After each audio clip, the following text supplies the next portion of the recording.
Welcome to Finance Today. I'm your host, Alex, and in today's episode, we're diving deep into a fundamental investment principle that's vital for both new and seasoned investors: diversification. Today, we're going to uncover how spreading your investments can not only safeguard your portfolio, but also potentially set the stage for capturing significant gains from tomorrow's market leaders. Stick with us as we break down the ins and outs of this critical strategy. Investing can often feel akin to a gamble, with the high stakes and uncertainties reminiscent of collecting sports cards as a child. Do you remember the thrill of tearing open a new pack of baseball cards, hoping to find that one rookie card that might someday turn into a massive windfall? Investing in individual stocks can evoke a similar feeling, fraught with unpredictability and no assurances of success. However, there is a strategic way to manage this inherent uncertainty: through diversification. Diversification isn't just a buzzword, it's a strategic approach where you spread your investments across various assets so that your exposure to any one type of asset or investment is limited.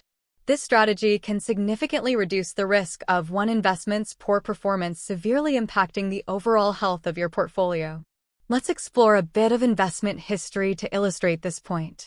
Consider some of today's juggernauts like Apple and Amazon.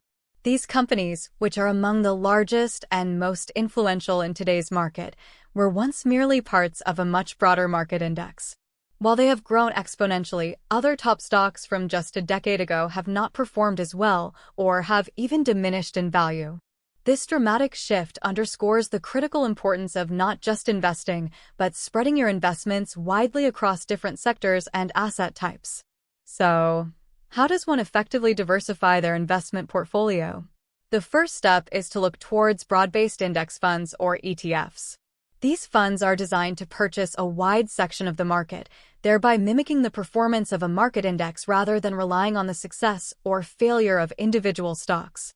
However, true diversification goes beyond just investing in a variety of stocks. It also means diversifying across different asset classes. This includes equities, sure, but also bonds, real estate, commodities, and cash. Each of these asset classes reacts differently to market conditions, and having a blend can help buffer against volatility that might affect a single sector. Timing is another critical element of diversification. Through a strategy known as dollar-cost averaging, investors contribute a fixed amount into a particular investment at regular intervals, regardless of the fluctuating share price. This method can help mitigate the risk associated with bad timing. Essentially, it smooths out the purchase price over time and can lead to a lower average cost per share. Life is dynamic, and so should be your investment strategy. It's essential to regularly review and adjust your portfolio to ensure it aligns with your evolving financial goals and circumstances. Whether it's a change in income, risk tolerance, or a major life event, your portfolio should reflect your current needs and future aspirations. Remember, while diversification is an effective strategy to manage investment risk, it does not entirely eliminate it. No investment strategy can guarantee a profit or protect against loss in periods of declining values. However, having a diversified portfolio is widely regarded as a prudent approach to long-term investing. That's all for today's deep dive on Finance Today. Remember, the key to successful investing isn't about finding a single needle in the haystack, but rather buying the entire haystack. Thank you for tuning in, and we'll see you next time as we continue to explore smart strategies to manage, grow, and protect your money.